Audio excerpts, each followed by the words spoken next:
Hello everyone, welcome to my channel guys. कैसी हैं आप सब? I hope so you are doing well. And आज आप लोगों के सवालों के जवाब ही मैं अपने वीडियो में लेके आई हूं। तो ऐसा करते हैं, हम अपने वीडियो को बिना देरी स्टार्ट कर लेते हैं। और आज मैं आप लोगों को बहुत सारी मोस्ट इन्फॉर्मेशन देने वाली हूं, तो इसीलिए वीडियो को बिल्कुल स्किप मत कीजिएगा। तो चलिए हम लोग वीडियो को स्टार्ट करते हैं। गाइस, अगर आपको इनमें से कोई भी समस्या है तो ये वीडियो आपके लिए है।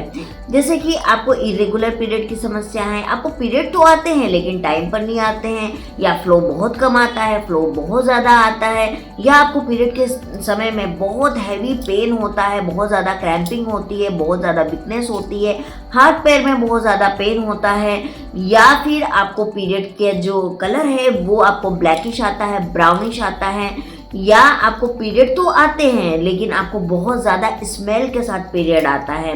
अगर आपको इसमें से कोई भी समस्या है तो आपको ये वीडियो पूरा देखना है, क्योंकि इन सारी समस्याओं का आज मैं आपको उपाय बताने वाली हूँ। और बहुत सारी महिलाओं का ये मानना है कि पीरियड अगर उनको इरेगुलर आते हैं तो फैलोपियन ट्यूब ब्लॉक होने की भी खतरा होता है। तो क्या ये बात में कितनी सच्चाई है, आज हम जान लेंगे इस वीडियो में।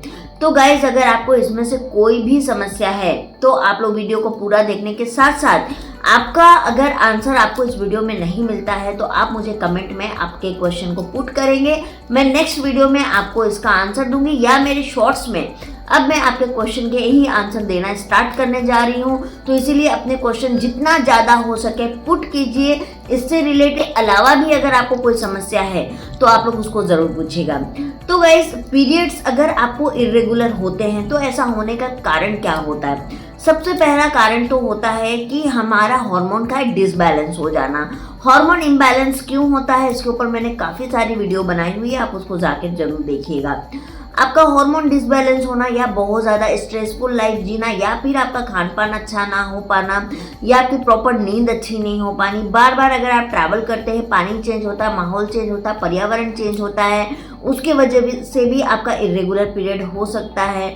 या फिर आपका अगर मिसकैरेजेस हुए हैं, या आपको अबॉर्शन आपने करवाया है, तो ऐसी कंडीशन में भी आपको पीरियड्स जो है इरेगुलर हो सकते हैं। अगर आपकी शादी नहीं हुई है और आप अनमैरिड है और अगर आपको ये समस्या हो रही है तो आपको इसको बिल्कुल भी इग्नोर नहीं करना है। सीरियस लीजिए इस बात को और इसका ट्रीटमेंट करवाइए, क्योंकि आज जितनी भी महिलाएं पीसीओडी पीसीओएस से ग्रसित है वो कहीं ना कहीं उनका स्टार्टिंग पीरियड बिगड़ने से ही हुआ था, बट उन्होंने उस टाइम पे अच्छे से ध्यान नहीं दिया, जिसकी वजह से उनका पीसीओडी पीसीओएस जैसे चीज़ों में वो ग्रसित हो गई और आज वो प्रेगनेंसी कंसीव ही नहीं कर पा रही है।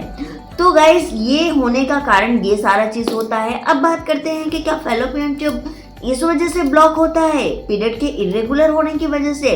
तो देखिए, इसके पीछे भी एक साइंटिफिक रीजन है। अगर आपके पीरियड इरेगुलर हो रहे हैं तो दैट मीन्स हार्मोन इम्बैलेंस हो रहे हैं। हार्मोन इम्बैलेंस होगा तो आपको PCOD, PCOS, endometriosis, fibroids, adenomyosis, ये सारी समस्याएं आपको आनी चालू हो जाएगी। और कहीं ना कहीं एंडोमेट्रियोसिस होने की वजह से भी आपका फैलोपियन ट्यूब ब्लॉक होता है। हम बहुत सारी सर्जरीज करवाई हुई है तो भी आपका फैलोपियन ट्यूब भविष्य में ब्लॉक हो सकता है। आपको एसटीडी यानी सेक्सुअल ट्रांसमिशन डिजीज जैसी समस्या रह चुकी है भविष्य में, तो भी आपको फैलोपियन ट्यूब ब्लॉक होने की समस्या हो सकती है। या फिर आपको पीआईडी, या फिर आपको बार बार यूट्रस में इन्फेक्शन होता है, तो भी आप इसको बिल्कुल भी इग्नोर मत कीजिए, ये आगे जाके आपके ट्यूब ब्लॉकेज का कारण बन सकता है। तो ये इतने सारे रीज़न होते हैं फैलोपियन ट्यूब ब्लॉक होने के। लेकिन हाँ, इसमें कहीं ना कहीं आपकी अनियमितता पीरियड भी जिम्मेदार होती ही होती है। इसकी समस्या आपकी जेनेटिक भी हो सकती है, आनुवंशिक भी हो सकती है, लेकिन हाँ, इसको ठीक करना बेहद ज़्यादा ज़रूरी है। अगर आपको फ्लो कम आता है, फ्लो बहुत ज़्यादा आता है, अगर फ्लो बहुत ज़्यादा आएगा तो आपको एनीमिया की शिकायत हो सकती है, ब्लड की कमी, आरबीसी की कमी हो सकती है। और फ्लो कम आएगा तो आपको बहुत तरह की विभिन्न तरह की रिप्रोडक्टिव हेल्थ से रिलेटेड समस्या आनी चालू हो सकती है। तो अब इसका सॉल्यूशन क्या है, आखिर हम क्या करें? तो जैसे कि होम रेमेडीज मैंने बताई हुई है कि आप दालचीनी की चाय ले सकते हो। अगर आप दालचीनी की चाय लेते हो तो ये आपको हैवी पीरियड से लेके माइनर पीसीओडी और इरेगुलर पीरियड, ये तीनों में ये काम करती है। अगर आप होम रेमेडी बोलोगे तो one of the best home remedy है दालचीनी की चाय, जो मैं खुद भी लेती हूँ। दूसरी जो मैंने खुद आजमाया है इसको, और मैंने बहुत सारे लोगों को इसको सजेस्ट किया है और उनको इससे फ़ायदा हुआ ही हुआ है, वो है दिस इज द सिरप। ये है नामिया। नामिया का जो सिरप होता है लाइफ साइंस अनर्थवा for delayed and irregular period. ये आपको अमेजोन, फ्लिपकार्ट कहीं से भी मिल जाएगा, आप जाके ले सकती है। अगर नहीं मिलता तो आप बोलिएगा, मैं आपको लिंक दे दूंगी, आप इसको जाके लीजिए। ये आपको 3 to 4 मंथ में ही रिजल्ट दे देती है और इसको मैंने खुद भी पिया था। इनफैक्ट मैं अभी वापस से लेना स्टार्ट कर चुकी हूँ बिकॉज ऑफ मेरा जब मिसकैरेज हुआ था, मुझे जो ब्लड आया था वो बहुत ज़्यादा काला काला टाइप का ब्लड आया था, मतलब फ्रेश ब्लड मेरा आया ही नहीं था। तो उसके बाद से मैंने इसको लेना स्टार्ट कर दिया ताकि मेरा जो नेक्स्ट पीरियड आए मुझे खुलकर पीरियड आ जाए। अगर आपको खुलकर पीरियड नहीं आएगा ना तो आप स्ट्रेस फील करोगे, आपको बहुत चिड़चिड़ापन लगेगा, बहुत इरिटेशन लगेगा, आपको एक्ने, पिगमेंटेशन, क्योंकि पीरियड के साथ हमारी बॉडी की जो गंदगी है वो भी, टॉक्सिन भी बाहर निकलता है। तो अगर आपको पीरियड खुल के नहीं आ रहा है तो वो सारी चीज़ हमारे अंदर ही रह जाती है और कहीं ना कहीं वो हमारी बॉडी से निकलने की कोशिश करती है, जिससे कि हमको बहुत तरह की स्किन डिजीज भी होने लग जाती है। तो ये एक समस्या नहीं है, इसकी वजह से हमको बहुत तरह की समस्या आके घेर लेती है। तो आप इस सिरप को लेना स्टार्ट कीजिए। ये 500 रुपीज़ के अंदर ही आपको मिल जाएगी, बहुत ज़्यादा एक्सपेंसिव नहीं है। आप इसको 6 मंथ रेगुलर लीजिए और इससे आपको बहुत राहत मिलेगा, ये मेरी गारंटी है। और इसमें जितने भी इंग्रेडिएंट हैं सब आयुर्वेदिक हर्ब्स हैं और ये बिल्कुल भी आपको साइड इफेक्ट नहीं करेगा, लेकिन इसको लेने का तरीका है। आपको देखो, मेडिसिन तो हम जान जाते हैं कि ये मेडिसिन हमको खाना है, लेकिन हमको इसको लेना कैसे है। इसको आपको ब्रेकफास्ट के बाद लेना है और रात में डिनर के बाद लेना है। आप 2 टाइम भी ले सकती हैं, चाहे तो 1 टाइम भी ले सकती हैं। इसको लेने में आपको परहेज क्या करना है, मोस्ट ऑफ द इम्पॉर्टेंट चीज़ कि आपको परहेज क्या करना है। तो देखिए गाइस, परहेज आपको सिंपल सा करना है कि आपको बाहर का खाना बिल्कुल नहीं खाना है और अपनी डेली लाइफ में आपको 30 मिनट एक्सरसाइज जो है वो ऐड करना है। आपको एक्सरसाइज करना है, आपको अपनी बॉडी को हाइड्रेट रखना है, मतलब आपको पानी का इंटेक ज़्यादा से ज़्यादा करना है और सबसे इम्पॉर्टेंट चीज़ आपको खुश रहना है, स्ट्रेस फ्री रहना। अब स्ट्रेस फ्री कैसे रहेंगे, तो आपको मेडिटेशन करना है, ओम का जाप कीजिए। आपको जो भी मेडिटेशन पसंद है, अगर आपको डांस पसंद है, आपको जो भी आपका टैलेंट है वो आप करके भी अगर आप खुश रह सकती हैं तो आप उसको खुश रहने के लिए आप कीजिए। ये बेहद ज़्यादा इम्पोर्टेंट चीज़ है। और बहुत ज़्यादा आप दवाइयों के चक्कर में जाओगे तो आपको क्या होगा कि देखिए, आपको कोई चीज़ को ठीक करने के लिए हम दवाई लेते हैं, फिर वो चीज़ हो जाती है तो फिर हम दवाई लेते हैं, ये सिलसिला चलते रहता है और लास्ट में हमको मेजर प्रॉब्लम हो जाती है और फिर बहुत सारा खर्चा और बहुत सारी दवाई। तो और आगे जाके हमको बेबी प्लान भी करना है। तो बेबी प्लान कैसे होगा, अगर आपको इतनी सारी समस्या हो जाएगी तो बेबी प्लान हमारे लिए होना बहुत मुश्किल हो जाएगा। और आज के डेट में अगर आप जैसे डॉक्टर के पास जाओगे वो आपको एक ही सजेशन देते हैं, आप IVF करवा लो, आप IVF ले लो, आप IUI ले लो, आप लेप्रोस्कोपी करवा लो, आप ये करवा लो, वो करवा लो।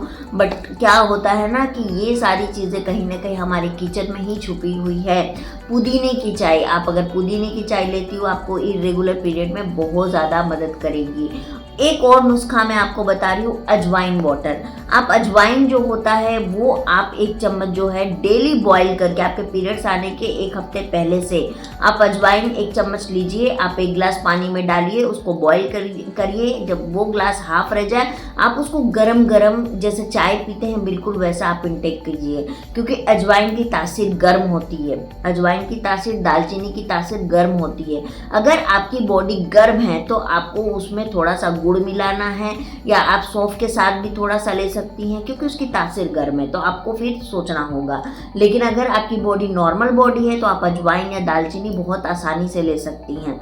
देखिए, तासीर गर्म होने से ये होगा कि आपको फिर पिगमेंटेशन, फुंसियाँ, कील, मुहासे, इस तरह की आपको समस्या हो सकती है। और भी बॉडी में बहुत सारे आपके हार्मोन को ये बहुत स्पीड डिसबैलेंस भी कर देगी, तो इसीलिए आपको तासीर समझ के लेना है। लेकिन आपको कोई प्रॉब्लम नहीं, आप अजवाइन वाटर लीजिए, ये बहुत ज़्यादा फायदा करता है। बहुत लोग मुझसे क्या पूछ रहे थे, एक और क्वेश्चन था कि क्या दीदी आप सीड साइकिलिंग जो है वो पानी के साथ लेती है, पानी में डाल के लेती है, गर्म पानी के साथ लेती है, ठंडे पानी के साथ लेती हैं? तो मैं आपको बता दूं, मैं सीड साइकिलिंग पानी के साथ लेती ही नहीं हूँ। मैं 1 चम्मच लेती हूँ और मैं उसको चबाती हूँ, क्योंकि वो मैंने दरदरा पीसा हुआ है ना। तो मैं उसको चबाती हूँ क्योंकि उसका टेस्ट ख़राब नहीं होता है। उसको चबा के मैं पूरी तरीके से इंटेक करती हूँ 10 मिनट के बाद, और उसके बाद में जो पानी होता है ठंडा नॉर्मल पानी वो मैं पी लेती हूँ। तो अगर आपको पानी के साथ लेना है आप ले सकती हैं, आपको उसको पानी में घोल के पीना है आप वैसे पी सकती हैं, आपको जैसे लेना है आप ले सकती है। लेकिन एक रूल है सिट साइकिलिंग का, आपको 30 मिनट्स बिल्कुल कुछ नहीं खाना है और ना कुछ हेवी पीना है। आपको उसके बाद में आराम से वॉक पर निकल जाइए, 15-20 मिनट का वॉक करके आइए। सबसे अच्छा रस्सी कूदना, हम लोग बचपन में कूदा करते थे, खेला करते थे। अगर आपको ऐसा कोई भी गेम आपके पास है गाइस तो वो करिए। एक्टिविटी, फिजिकल एक्टिविटी कीजिए जिसमें आपको स्वेट आए, मतलब पसीना आए, तो वो आपके लिए बहुत ज़्यादा फ़ायदेमंद साबित होगा। और अभी सर्दियों का मौसम आने वाला है, उस वक्त की एक्सरसाइज बहुत ज़्यादा फ़ायदा करती है। तो प्रेगनेंसी होने के लिए आपको आपकी बॉडी को मेहनत करनी होगी। सिर्फ दवाई इंटेक करोगे आपको रिजल्ट नहीं मिलेगा। और आज के टाइम में आप किसी भी डॉक्टर के पास जाओगे आपको वो प्रॉपर सॉल्यूशन कभी नहीं देगी। रीज़न इज़ दैट कि अगर आप ठीक हो जाओगे तो फिर आप दोबारा जाओगे नहीं, फिर उनको दोबारा पैसे मिलेंगे नहीं। तो इसीलिए मेरा ये मानना है कि हमको अपनी बॉडी को फिजिकल एक्टिविटी करने की ज़्यादा ज़रूरत है। खान पान हमको सही रखना है। और मैं तो हूँ ही आपको बताने के लिए। आपको जहाँ भी डाउट होता है आप फटाफट से मुझे कमेंट कर दीजिएगा, मैं शॉर्ट बना के आपको आंसर कर दूँगी। हाँ, बट मेरे शॉर्ट्स बहुत ज़्यादा मॉडिफाइड नहीं होंगे, बिल्कुल जैसे मैं अभी जवाब दे रही हूँ वैसे ही जवाब आपको मिलेंगे। तो आई होप सो आपको आज का वीडियो काफ़ी नॉलेजेबल लगा होगा। अगर लगे तो प्लीज़ लाइक, सब्सक्राइब और शेयर कर दीजिएगा। अपनी आंचल दीदी को हमेशा ऐसे सपोर्ट करते रहिए एंड कभी भी नेगेटिव मत होइए गाइस, हमेशा पॉजिटिव रहिए। ज़िंदगी है, सब चलते रहता है, हमको पॉजिटिव रहना है। पॉजिटिव रहेंगे हमें रिजल्ट ज़रूर मिलेगा। ये जो दिमाग है ना, इसमें अगर आप नेगेटिविटी चीज़ें रखोगे तो फिर हमारी बॉडी भी हमको नेगेटिव रिस्पॉन्स देना चालू कर देती है। तो यहाँ से हम अपनी बॉडी को कंट्रोल कर सकते हैं। तो इसीलिए आपको आपके दिमाग में हमेशा सही सोच रखना है, ठीक है। तो चलिए गाइस, मैं मिलती हूँ आप लोगों से बहुत जल्दी एक नए वीडियो के साथ। तब तक के लिए बाय बाय। खुश रहिए, हेल्दी रहिए, एक्सरसाइज कीजिए, अच्छा खाना खाइए और बिंदास रहिए, है ना।